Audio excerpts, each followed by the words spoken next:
Continuamos con la administración electrónica. Ahora vamos a hablar sobre la tecnología de la administración electrónica. Conceptos fundamentales.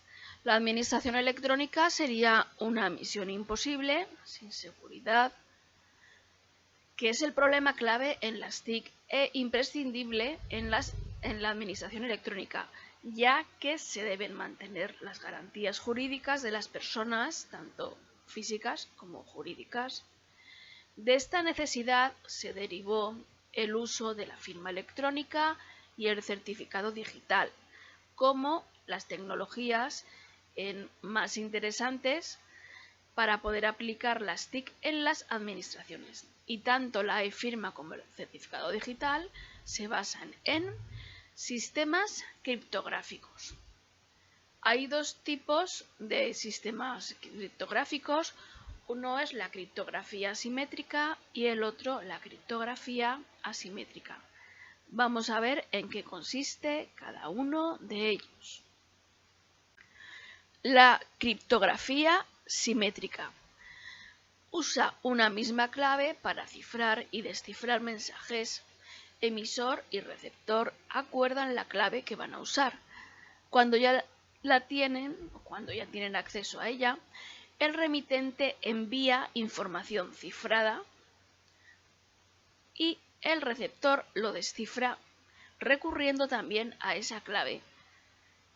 Pero surge un problema con este método, y es el intercambio de claves.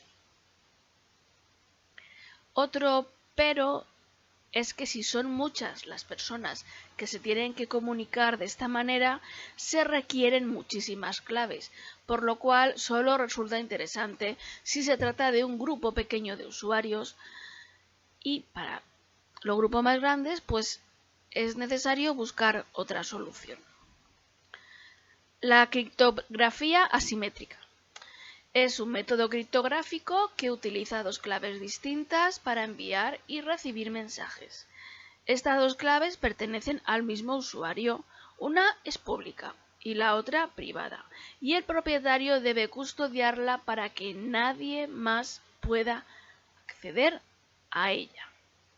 El mensaje tiene una clave de cifrado, que la otra clave descifra, pero nunca es la misma. O sea, si ciframos cualquier documento con la clave privada, solo lo podríamos descifrar con la pública. Usar la clave privada otra vez sería imposible. Imagina que un emisor usa la clave pública del receptor. O sea, que el mensaje ya le llega cifrado. Si quiere leer lo que pone, tendrá que usar la otra, o sea, la privada. Es una garantía de confidencialidad. En ello consiste la autenticación y la identificación del remitente, ya que se evidencia que solo él pudo usar su clave privada.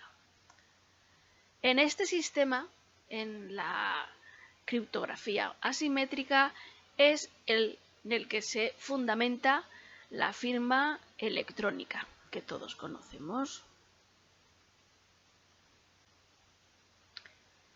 Certificados digitales. Certificado digital, certificado electrónico, es un documento digital mediante el cual un tercero de confianza o una autoridad de certificación garantiza la vinculación entre la identidad de un sujeto o entidad y su clave pública. Hablamos de un tercero con requisitos para identificar, garantías de por medio, al usuario del certificado. Los particulares tienen suficiente con su DNI electrónico.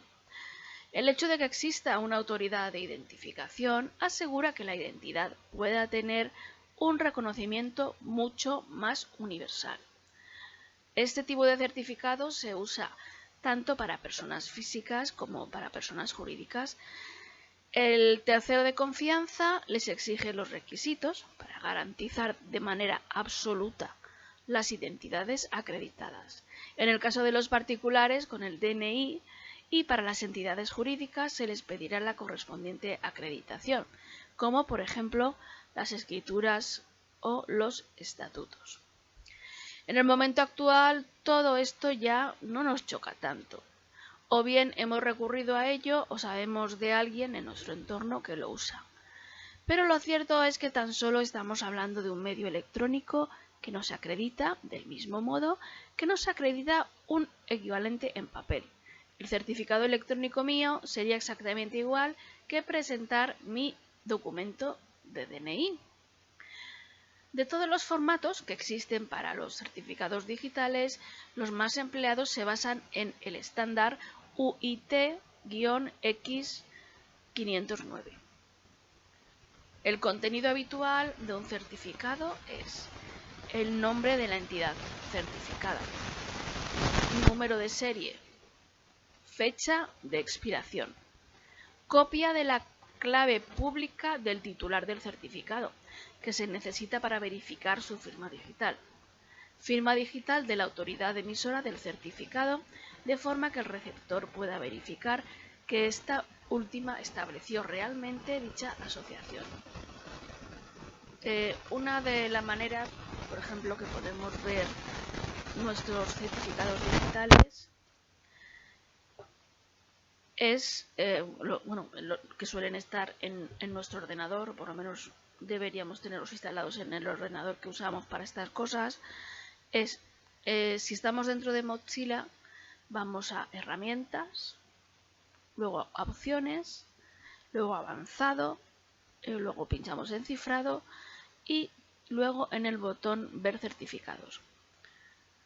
En Explorer, por ejemplo, en opciones de Internet, elegimos la pestañita de contenido y posteriormente pinchamos en una no sé cómo decirlo, donde pone certificados, en el apartado de certificados.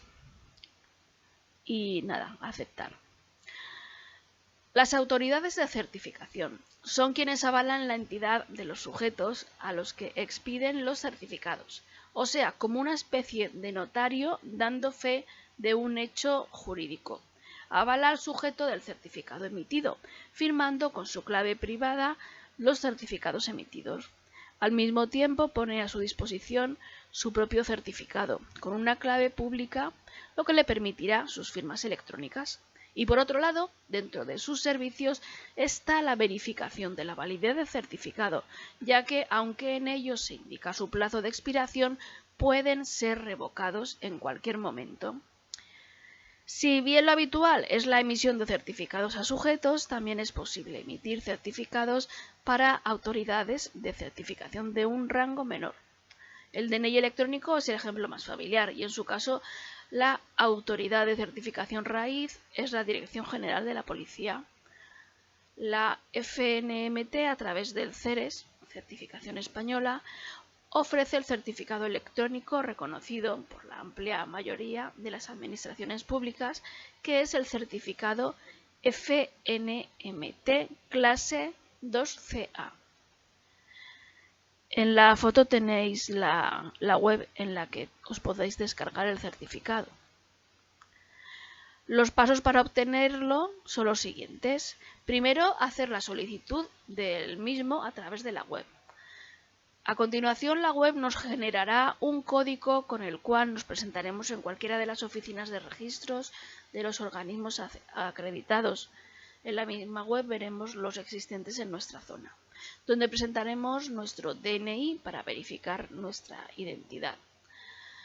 Aquí yo por mi zona por lo menos son los puntos PROP y algunos registros de los ayuntamientos. 3. Nuestro DNI junto con el código obtenido nos permitirá la instalación del certificado desde la web de CERES en nuestro equipo. En un enlace que veréis si entráis en el blog tenéis un manual explicativo. Infraestructuras de la clave pública. Al hablar de la autoridad de certificación hay que hacerlo también de la infraestructura de la clave pública. Una infraestructura de clave pública, PKI, Public Key Infrastructure, consiste en una combinación hardware-software más políticas procedimientos de seguridad para ejecutar operaciones criptográficas de modo seguro. El término PKI hace referencia tanto a la autoridad de certificación y al resto de componentes, como para referirse de manera más amplia y a veces confusa al uso de algoritmos de clave pública en las comunicaciones electrónicas. Aunque esto último no es de todo correcto, dado que realmente no es imprescindible el uso de métodos específicos de PKI para usar algoritmos de clave pública. Vamos a ver los principales usos de la tecnología PKI. 1. Autenticación de usuarios y sistemas. 2. Identificación del interlocutor. 3. Cifrado de datos digitales. 4. Firmado digital de datos. 5. Confidencialidad en las comunicaciones mediante técnicas de cifrado. Y 5. Garantía de no repudio. Negar que cierta transacción tuvo lugar. Certificados, consulta, emisión y revocación. Antes de estrenar un certificado debemos asegurarnos de la garantía de seguridad, validez, autenticidad y vigencia del mismo. Respecto a la autenticidad, basta contar con la instalación del certificado RAID de la autoridad de certificación en el ordenador que se utiliza habitualmente. Para conocer la vigencia debemos mirar el certificado, comprobar que aún no ha caducado, pero además consultaremos con la autoridad emisora del certificado para comprobar si ésta no lo ha revocado y por tanto sigue en vigor. En cuanto a esta tarea de ofrecer información de validación, se habla también específicamente de autoridades de validación, que pueden ser entidades especializadas en esta tarea o bien puede asumir ese papel la propia autoridad de certificación. De manera similar existe el papel de autoridades de registro. Consulta sobre la validez del certificado la realizan normalmente los servidores de la entidad que presta el servicio en cuestión contra los servidores de las autoridades de certificación.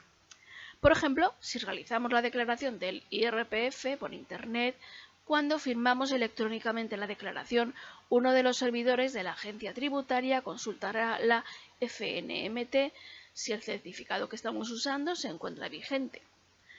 La FNMT comprobará en su base de datos de certificados si es así y le responderá al servidor de la AEAT y éste finalmente aceptará o denegará el envío de la declaración.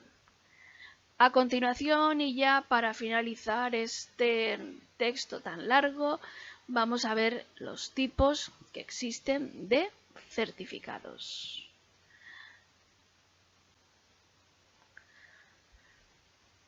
Pues existen distintos tipos de certificados digitales en función de la información que contiene cada uno y a nombre de quién se emite ese certificado. El certificado personal acredita la identidad del titular. Certificado perteneciente a empresa que, además de la identidad del titular, acredita su vinculación con la entidad para la que trabaja ese titular. Certificado de representante, que además de la pertenencia a la empresa, acredita también los poderes de representación que el titular tiene sobre la misma. Certificado de persona jurídica, que identifica a una empresa o sociedad como tal a la hora de realizar trámites ante las administraciones públicas. Certificado de atributo, el cual permite identificar una cualidad, estado o situación. Este tipo va asociado al certificado personal, por ejemplo, de un médico, de un abogado, de un director. Certificado de servidor seguro, utilizado en los servidores web que quieren proteger ante terceros el intercambio de información con los usuarios. Certificado de firma de código para garantizar la autoría y la no modificación del código de aplicaciones informáticas. Pues nada, hasta aquí este punto y en el próximo post seguiremos con lo de esto de la administración electrónica. Bueno, pues nada, os espero. Hasta luego.